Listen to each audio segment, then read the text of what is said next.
បាទក្នុងពេលឥឡូវនេះខ្ញុំកំពុងតែនៅកន្លែងទិញ Castor ជាមួយនឹងបងប្រុសសង្ហាមុនដំបូងយើងអួតបងប្រុសយើងសិន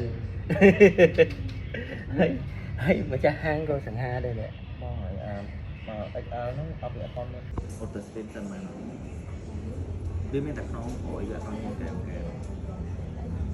ពុំមានថ្មី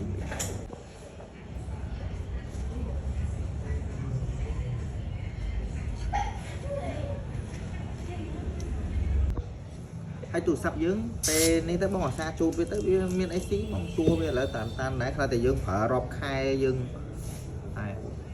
លុបបើលក់សបកលក់ iPhone សតយើងវាថតដែរវាខ្ញុំឃើញបងសោចមិញថ្មិញបងស្អាតតែសស្គូសល្អ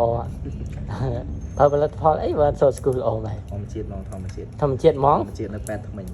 អូ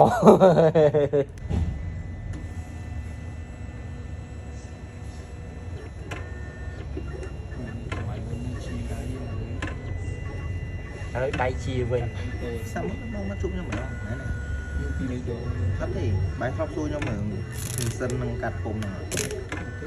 អញ្ចឹងមានបងមួយទៀតខ្ញុំទៅស៊ីហ្នឹងបោះពុំវិញបោះពេលបាត់ហ្នឹងមានបងវិញគាត់បិទPixel 9អីដែរបាទ